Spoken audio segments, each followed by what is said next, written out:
Just 2 years ago, the Indiana Hoosiers were 3-9, and now they're national champions. Which Big 12 team is going to follow the blueprint?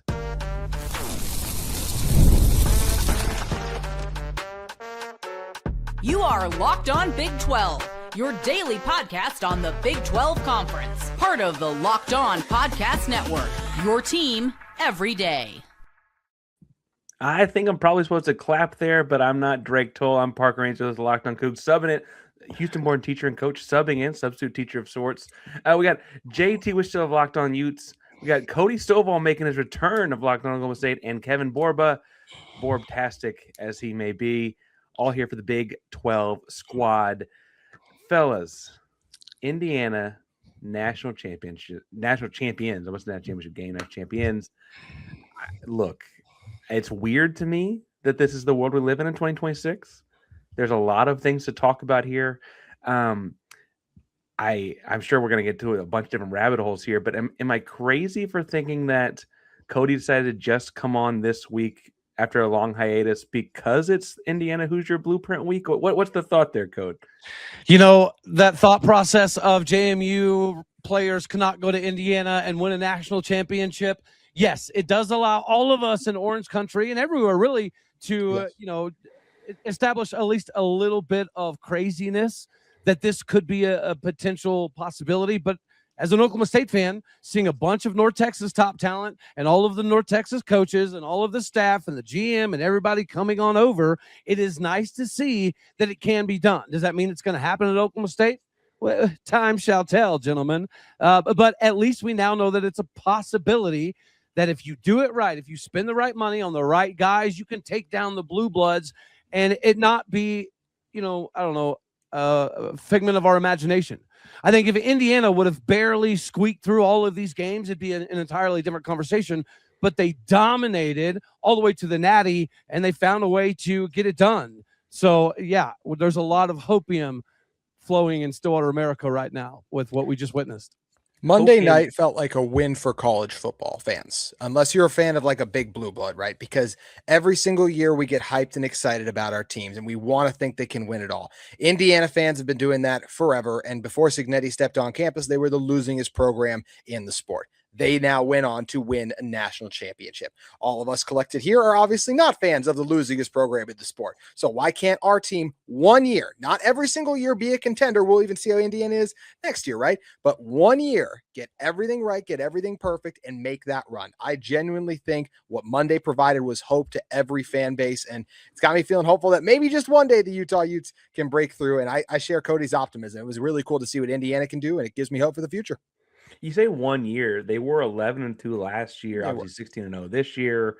And we'll get to portal class in the second segment. Maybe. We'll see how on track we are. But I think that it's fair to say they look pretty good next year too. Borba, as much as Cody's feeling good, though, I feel like you're hurting because this is the Indiana blueprint is really the Dion blueprint. It just actually worked this time. Yeah. I mean, I get it. Yeah, I think Deion Sanders was a visionary. I said it multiple times on my show when he talked about it that he is a visionary of sorts. I didn't know if the vision was going to work, and I think a lot of people are going to think I'm trying to pretend like I'm giving him credit for it working. But I think for Colorado, the main difference is they didn't have the continuity, right? The one thing that Indiana had, I think this is the hardest part to replicate, is they had continuity throughout the entire process. Like Curt Cignetti brought over his entire James Madison team. He brought over his entire James Madison staff, and they had a strong culture. Mark Cuban talked about it during the broadcast. I saw an interview at least where he's giving Indiana money, but one, it's not as much money as we all think. And two, they're not investing in just any player. And I think that's sort of been the challenge for Colorado and other programs is Colorado has thrown, I'll name a guy, his name Jaheim Otis was a huge transfer they got from Alabama, and they paid him a lot, and he gave him 9 tackles. And there was videos of like one of Deion's friends saying like, hey, the coaches say you're the best player, but you don't care. Like you don't give the effort. Like it's hard to find a group of guys who care, who could fit the billing, and the coaches can all scheme this together. So I think the best thing, like Indiana is great for college football because it's the parity we all wanted when we made the playoff happen. Right. But it's also like coaches around the country all puckered up a little bit, right? Like if you're Oregon, it's like, okay, well, you have Uncle Phil funding your entire program, and you can't even come close to winning a championship. Different, not we think of different Uncle Phils when we say Uncle Phil. I'm just going to say that out loud. Okay, the Nike Uncle Phil, sorry, RIP to the other one, but you know what I mean. Where it's like you have the billionaires, like Alabama, Kalen DeBoer. It's like, okay, you took over for Nick Saban. Why are you not doing that? So I think it's great for college football in terms of fandom, but I think blue programs are probably stressing, and then programs like Colorado and these other, I would say, programs that aren't the normal blue bloods. It's like all the fan bases are gonna be like, okay, well, why didn't you do it? Indiana was terrible. Well, I think it's even better that it was Indiana for the Big 12 because Indiana's right the little engine that couldn't until it finally could. Mm-hmm. The fact that it's not a blue blood is great for the Big 12, even though they're in the Big 10. They have never been claimed by the Big Ten until, I don't know, yesterday. Yesterday's the first time Big Ten country was like, oh, don't forget about Indiana, everybody. And again, the Texas Techs, the Arizona States, the Oklahoma States, I think that you can have enough donor buy-in, as you're seeing in Stillwater, as you just recently saw in Lubbock. You can get enough donor buy-in as long as there's a return on investment. And I think that's the biggest importance for an Indiana or an Oklahoma State-sized school. If you do not get an ROI, this changes the landscape. But now that you've seen it can be done, you can get that return on investment. Yeah, the Alabamas of the world should be pooping their pants 7 ways from Sunday because it proves that anybody can do it if you just have the right continuity, as Borba just mentioned, which is, again, another reason why we're excited in Stillwater, America. JT, I got a question for you because I think you look at a bunch of different conferences a bunch of different ways. Cody just said he thought it was good for the Big 12 that Indiana won because they're kind of always the also ran in the Big 10. They've never been a good football program. Mm-hmm. They're a basketball first school, and as another basketball school, I kind of like that, right? Would it have been better for a non-Big 10 and SEC team to win in Miami, or is that different because they're a brand? How do you see the difference? Because I kind of said over the weekend, like, which one would be better for Houston in the Big 12? Not that obviously the Big 12 team would have been the best, but that wasn't an option here.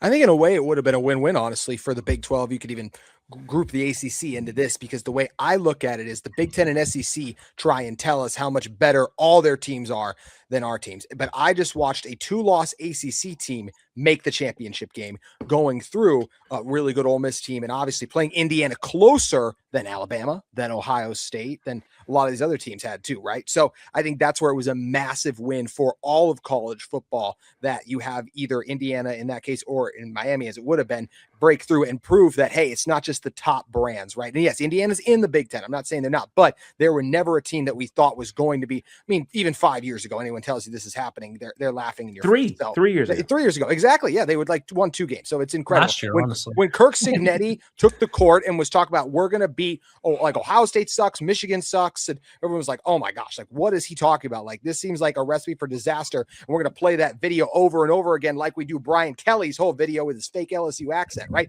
That's what we thought that was going to live on in infamy. Instead, it was the first like iconic moment for the guy who talked about Googling me. So I think this is a massive win. Oh, really quick, just want to say this. I think Texas Tech is on a very similar path to what Indiana's now become. They took a lump this year.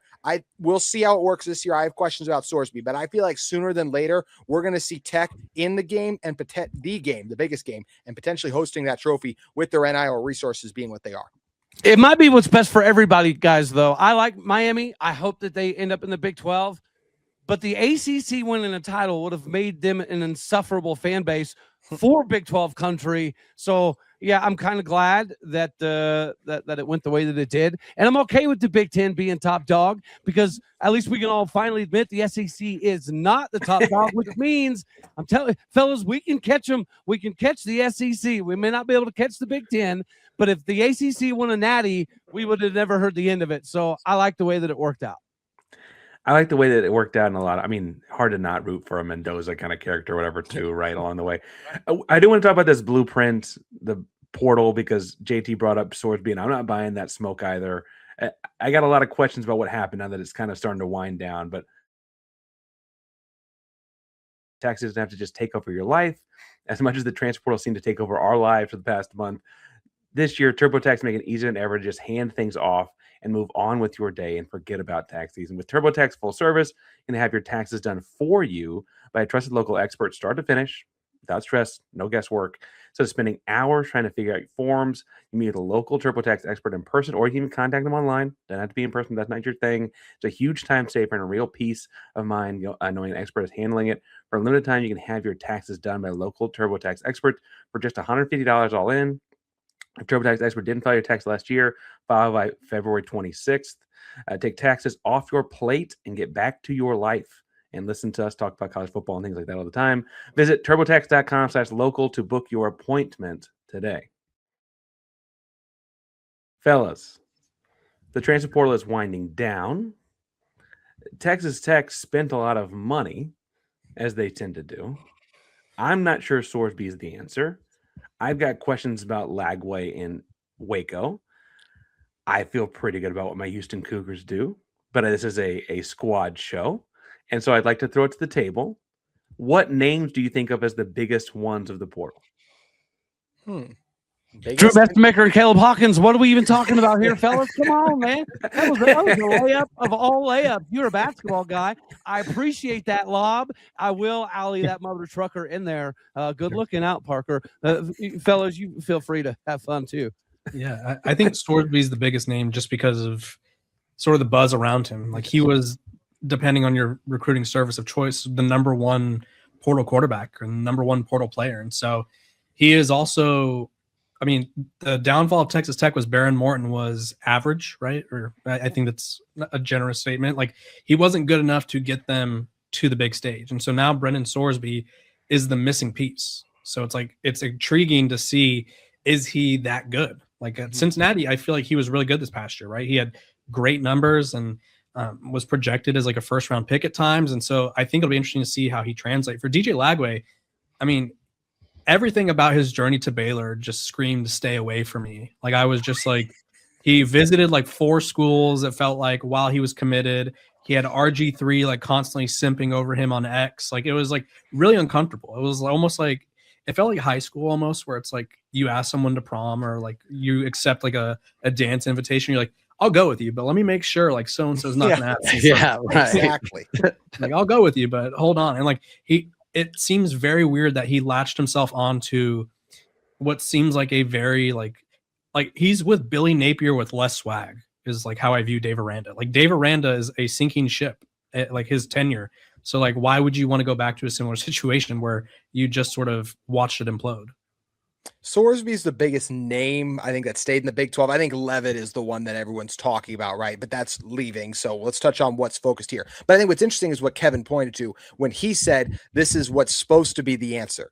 Is he supposed to be the answer because of what he's done, or are we just being told that he's supposed to be the answer? I like Sorsby. I think he's a good player. I don't know. Maybe I'm just I like Josh Hoover too. Like that was interesting to me. Like if I could have had the two, I might have sided with a Josh Hoover. And I'm not trying to be mean to Sorsby. He did some really good things this year, but at the same time, his team did lose to the 3 best teams they played in a row pretty much, by the way. Utah, BYU, Arizona. They lost all of those games. Wins aren't a quarterback stat. Fair, but in each of those games, I was waiting for Sorsby to make a play, step up in the moment, and I left those games feeling underwhelmed in all of them. I did not watch this Tech team get shut out against Oregon and go, you know what's going to be the difference when Sorsby's under center next year? I didn't feel that way at all. So they get shut out, and then they're plastering this on a New York, the billboard and Times Square and everything. It just rings of like they're trying to force to feed us how awesome he is, yet his team didn't end up ranked. And yes, he only threw 5 interceptions, but once again, he came up small against some of the best teams he played.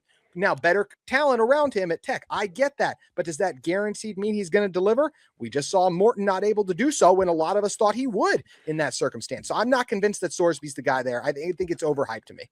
I'm not convinced he can't do the Trent Dilfer thing. Right? Like yes, I'm not saying he can't do that. I just don't know that I'm like getting excited about spending $5 million to have that done either. I think the $5 million is an interesting number, Parker, because it's like, if you have $5 million, why would you like Darian Mensah, for instance? Like, I think that's probably like, if you were to ask, I would say 1,000 college football fans if they'd rather have Darian Mensah or Brendan Sorsby, I think you'd get some pretty mixed results. So it's like, is that really the game changing move? Sorry to interrupt you.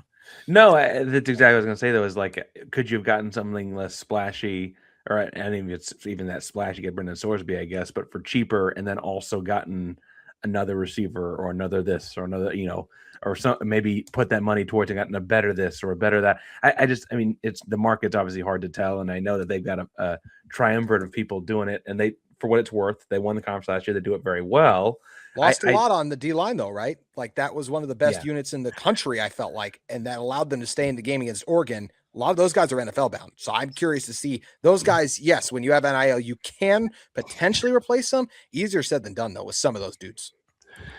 And fellas, I think one of the biggest things that not any of us are taking into consideration is the offensive line. To me, that CFP game was the biggest glaring issue was the O-line. Baron Morton did not look very good. And I think Sorsby is a little bit better version of Baron Morton. Athletically, I think they're pretty similar. I think arm talent's pretty similar. There's a lot of comparisons. So if that exact same Texas Tech talent level shows up and Brendan Sorsby's the quarterback, I mean, maybe they score a couple touchdowns, right, in comparison.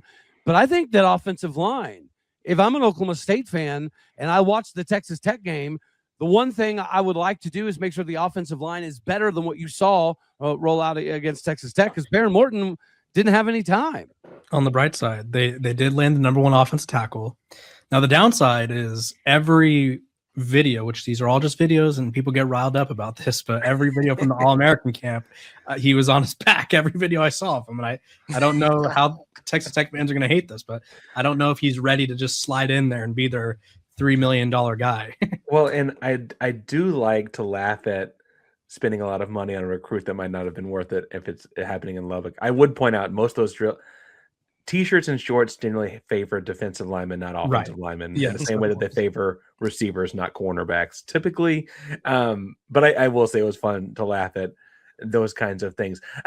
I guess that's kind of and look, I'm going to sound like the homer here. I feel very confident what Houston just did in their transfer portal class. They got a defensive end edge guy, and Ashton Porter out of Oregon. They also got Mekhi Hughes, who was like a bell cow of sorts at Tulane before going to Oregon. He opted to redshirt, so his numbers to Oregon are very low because he only played in 4 games in a 5 running back rotation.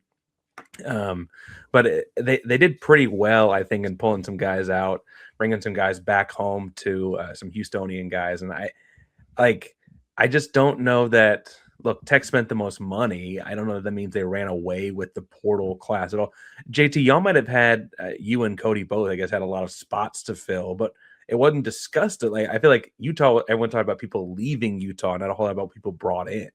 Yeah, it's because it's all unproven P4 players. A lot of good G5 players ready to take the next step. Potentially, that's the hope, right? But then you can look at it from the other way as well, and you see Utah having brought in a bunch of SEC or Big Ten guys that didn't play very much. So for Utah, you're relying a lot on the recruiting and developing, which they've done. They in some ways, they've earned the benefit of the doubt, but at the same time, you lost a lot of those coaches that did that developing. So how's that going to work? It helps when you bring the quarterback back. I feel like Utah should be good next year. I don't think their schedule is too scary, but at the same time, I think as we sit here today, you could very easily make the case they're a prime regression candidate, because the best thing about this Utah team was their offensive line. Also had some pretty good pass rush too. Of the 9 players in the trenches, Utah lost all 9 of their starters in the trenches. That's a lot to have to replace one year to the next. So I think Utah is capable of still contending in this conference, but I feel like there's also a very good chance they're more 8-4 than 10-2 next year. That's what I'm curious to check out. I just want to say really quick, to me, as we sit here right now on January 20th,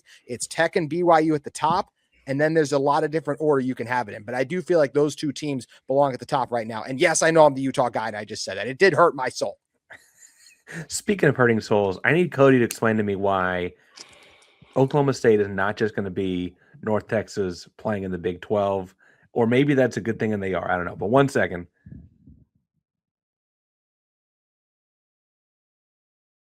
Cody, North Texas was a very good G5 team last year and would probably have beaten a number of Power 4 teams. Right. Do you feel confident trotting out the Oklahoma State Mean Green? I do, especially now that we've clearly surpassed the amount of Power 4 transfers. It is the same number as North Texas transfers. Listen, guys, we all know winning 12 games anywhere, any place, anytime is not easy to do. It takes a considerable amount of talent. And on top of that, we do have like 35, 40 guys that are choosing to stay on top of the 40 or few guys that are coming in. I think that you have to merge the talent that was in Stillwater, because I mean we have some, right? You don't get to this level with a bunch of nobodies, and the ability to retain some of those I think were important. The North Texas guys obviously massively beneficial, but you also got to have some of these other P4 additions, and thankfully we've had that. We've had 6'4" Bowick, wide receiver, coming over from Illinois. We just landed a 6'3", 315-pound defensive tackle from Washington. We just got a safety, Mose, over from Mizzou. So we're not only getting the North Texas people, we're getting the best North Texas people, the North Texas All-Americans that still have multiple years of eligibility. And we got a bunch of legitimate Power 4 transfers like Isaiah Chisholm, 174 tackles at UCLA. It's hard to replace that production. So I think that's the important piece, is it's not just North Texas Cowboys. It's a bunch of other pieces that form what should be an immediate bowl team. Kevin, I don't guess they played last season. How do you think Colorado was stacked up with the Mean Green? Yeah, I think Deion Sanders really changed his entire transfer portal ideology. He still uses it, but now he's changing who he's going after, and he's going after a lot of Group of 5 and FCS all-conference players, and then sort of sprinkling in some Power 4 guys like Boo Carter from Tennessee, who is an all-SEC guy. And I think Colorado will match up really well. I think this is honestly my favorite transfer portal class of Deion Sanders, mostly because I think you could see the effort that they're putting in. Deion Sanders himself has said that he's evaluated on film every player that they brought in, and he wasn't able to do that last year because he was battling cancer, and I always will give him the benefit of the doubt for that. And I always say, like, he had to rely on people who, come to find out, they had personal motives maybe ahead of the team's interest, I think you could say. So I think Colorado's class is really good. I think they have the best wide receiver group in the Big 12. I think I do. I'm pretty high on them. They got Danny Scudero from San Jose State, DeAndre Moore from Texas, and they got a lot of really good players. And so defensively is where I think I'll be the most interested. I don't think Colorado's offense has ever been like their biggest flaw. Defense this year, they probably couldn't stop us as a running back room. So we'll see if they could slow down the run. Hey, really quick, Cody, is that the goal next year? You just said bowl eligibility is what you want. Is that the expectation, Stillwater, get to bowl eligible and we're happy? Or do you guys want to we talked about Indiana in the first segment. Do you want to be a team that contends for the top of the Big 12 conference next year? I think it would be completely illogical as a fan base to go into the season with 9-10 win expectations. However, when you're spending this kind of money, everyone's going to keep talking about Texas Tech money, but there's oil money in Stillwater, America too, and oil money goes brrr. It does really, really well. And I think that Oklahoma State, with the amount of money we're spending and the amount of talent you're bringing over, I mean, it's hard not to reasonably expect 8 wins, right? I think 10 wins is probably too much, but in a rebuild year, if we were only spending $13 million and we had a average transfer class, then yeah, 6 wins, we should probably make everybody pumped as all get out. But we didn't do that. We have a top 5 class. We're spending, top 3, top 4 in Big 12 money. We need to see, 7-8 wins, I think, is the minimum when you're putting all of this together. I agree with everything you're saying. I just know how impatient fan bases are. That's all I want. Yeah, I would say I haven't Googled the coach, I guess, but I wonder if 2 years from now you're holding out on a national championship trophy, are we disappointed, Cody? Because that's kind of the timeline that's been spent now. I wouldn't go that far. I don't think a natty would be a disappointment if we're not holding one. But I do think that Eric Morse has plans. Why else would you bring in 85% of your staff and 85% of your best players if you didn't intend on being instantaneously successful? Mm-hmm. So national championship or bust. Got it. No. Okay, stop doing this.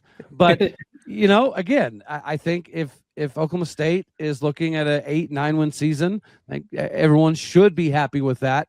And then year 2, yes, the Signetti expectations probably come.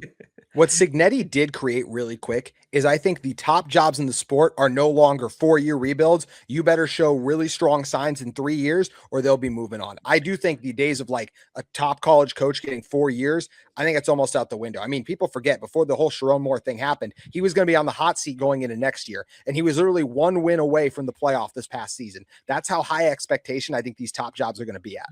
You think it changes if you're at Utah, JT, where like we've kind of known who this guy was going to be for a minute? Like the coach in waiting thing, I think also like he's kind of should have been setting some roots along the way. Like, does it make it faster? I think for a Utah, right, like he has to keep us in contention. Now, if Utah were to go 8-4 this season, and you could argue based on who those losses are with the rest of the Big 12, like how it plays out, if that's a disappointing season. To me, like if you were to say, JT, of Utah's 10 best players last year that could have come back, how many did Utah lose? And you can include NFL draft in this. I'd probably say 8 of them. I think Devin Dampier, the quarterback, and Wayshawn Parker, the running back. The rest of those guys left. So if you're 8-4 next year, in some ways that could still be a win because of how much you lost. But there are Utah fans who will be disappointed in that because we want to be where we've been at and feel like, hey, last year we were a conference title contender. We want to be that year in and year out. So I do think if in 3 years' time, if Morgan Scalley doesn't have this looking like a conference title contender, would Utah move on? I'm not necessarily there, but I think the seat would be scorching hot going into year 4 if Utah was not any of those years in the top 5 to 6 of the Big 12, because I do think the standard will still be very high in Salt Lake City. I think the one thing that could save jobs though is contracts. Like if LSU were to fire Lane Kiffin, like they'd be paying Brian Kelly and Lane Kiffin not to coach. So like expenses may come into play, but yeah, I think there is a little bit of pressure to succeed at these Power 4 programs. Like I think of like Texas, I just saw something the other day that they're going to be like the first $40 million roster. So it's like, if you don't win with the $40 million roster, like how do we know you're the guy? So I think it's like all these coaches and programs want more investment, but the more investment you get, the more pressure it adds, I guess. So is Steve Sarkisian, is he generally on the hot seat though? Just 2 years ago, he got him into the Final Four. I don't think crazy, right? I don't think he's on the hot seat, but I do think it's like Ryan Day, where there's certain fan bases, and I don't think any of us are those fan bases, where it's like if you're not winning a championship every year, you're considered like Ryan Day was going to get fired, like literally like last year until they won the championship. So, or they wanted him to at least. I don't know if he was. Kyle Whittingham's about to learn what one of those fan bases is all about. Hey, speaking of Kyle Whittingham, Utah fans are sometimes hard to deal with. I feel like half of them spend more time trying to practice sucking a golf ball through a vacuum than being productive. However, I will admit we need Utah to have a better record than Michigan, right? Scalley needs to deliver and produce more wins than Whittingham at Michigan for the Big 12. So we're rooting for you in Cowboy country this go around. Oh, you are rooting for Utah. That's right.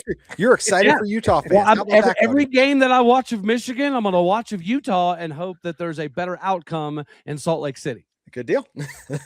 That's a fun game. So, like, who are you rooting for the downfall of? So it would be. I hope Matt Campbell struggles mightily. I really do. Really? I know that's not exactly on him. When your athletic director comes out and says, we're the poors and we're about to be operating in the red, it's really difficult to hang on to your coach. I get that. But I don't know, man, just something about the way it went down.